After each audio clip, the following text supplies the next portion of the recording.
Welcome back to CSR. What do we have next, Shauna? Dudes with boards or girls with balls? My vote's for the dudes. Well, I think you're in luck because I believe we're about to go into a nice ice or air segment here for another example of everything that I can do better. We got to check this out. We got to go snowboarding sometime, Shauna. We will. We'll go to Tahoe. You got to school me. I rip it. I You have do. a whole school of groupies that follow me. It's awesome. I'm sure. Your 2007 Esurance Ice or Air champion right here. Put your hands together for the man, Travis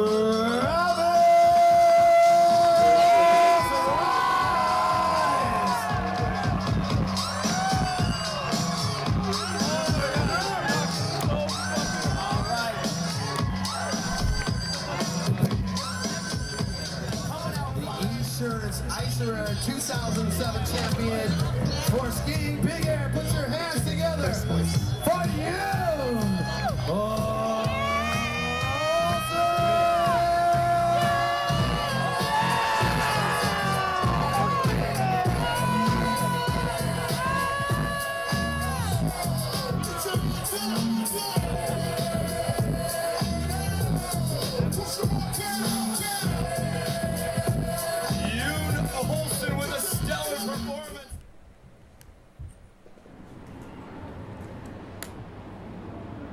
Okay, and what'd you guys come out here for?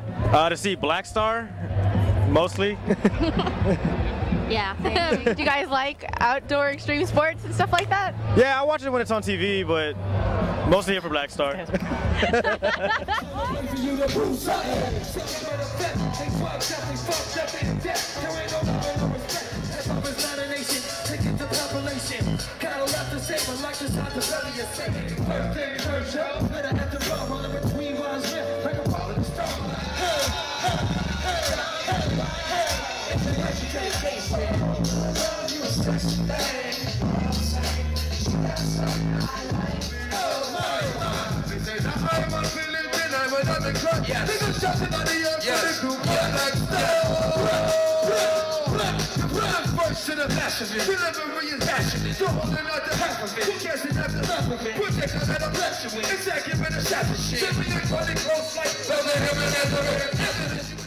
Make them down my all the crow. All the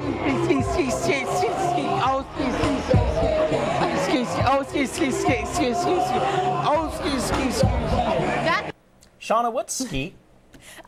What does that mean? Maybe it's a skiing term. Oh, see, I thought I knew all of those, though, being the uber broski that I was. You should have known. I'll have to look it up. Yeah. All right. Wasn't that a great event? I thought It was great. fun. I had a great time, yeah.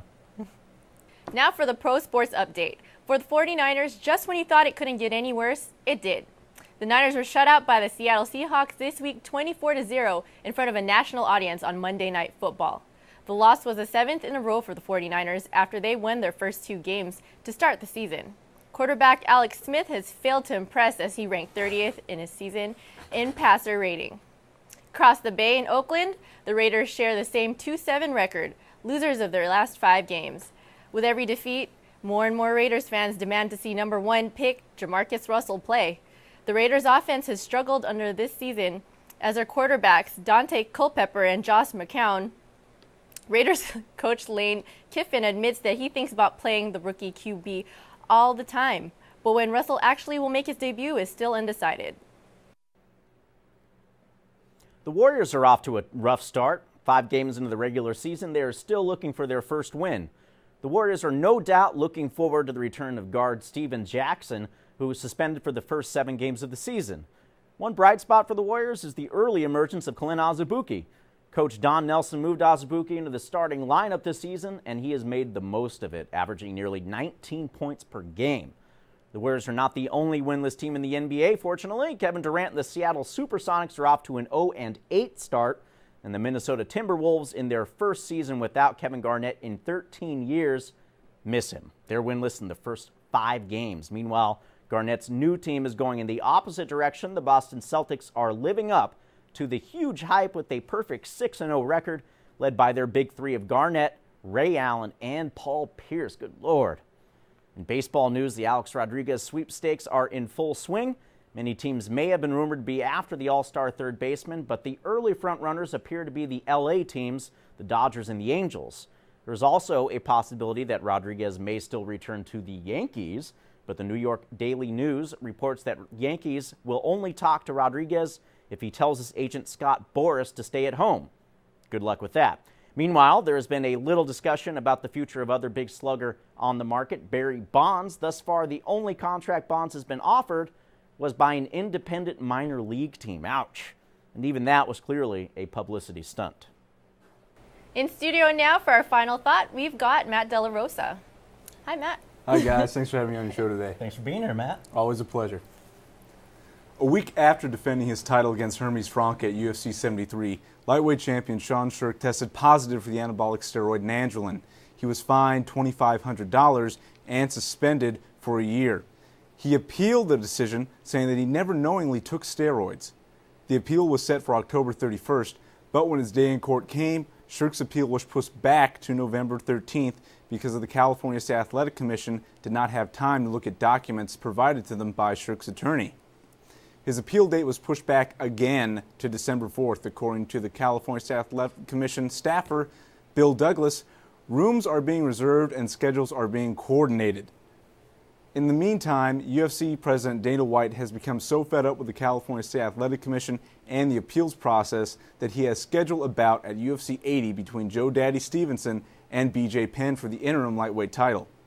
If Sherk is found innocent by the commission, he will be given an immediate title shot as soon as he is able to compete, according to Dana White.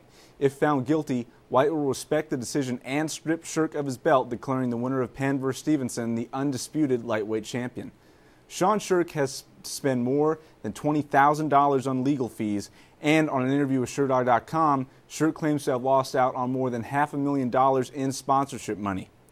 Usually, I think fighters who test positive for steroids deserve to sit out and serve his or her suspension until the appeals process is over. But the commission has had more than 4 months to meet and come to a decision on this case. It is only hurting Sherk and the UFC lightweight division more and more every day that this process keeps getting drawn out. If he is innocent, Sherk will have lost out on a lot of money, the opportunity to defend his belt in the octagon, and he now must watch someone else fight for a title he never lost. But with their lack of planning and poor organization, I think the California State Athletic Commission is going to come out of this situation with the worst black eye. Well, that's all I've got in the tank for this week. Anchors for our next show will be chosen by the first edition of Anchor Wars. It's going to be a bloodbath. Herschel, Joe, Mike, 2 Matts, better bring your A game, because Sean and I are coming at you, son. And you better believe it. Come watch us again on Comcast 27 at 5 and 7. Or you can contact us on myspace.com/CSRSFSU. Or also email us at csrgmail.com. For Dan Rubin and all of us at the College Sports Report, I'm Shauna Mendiola, and thank you for watching.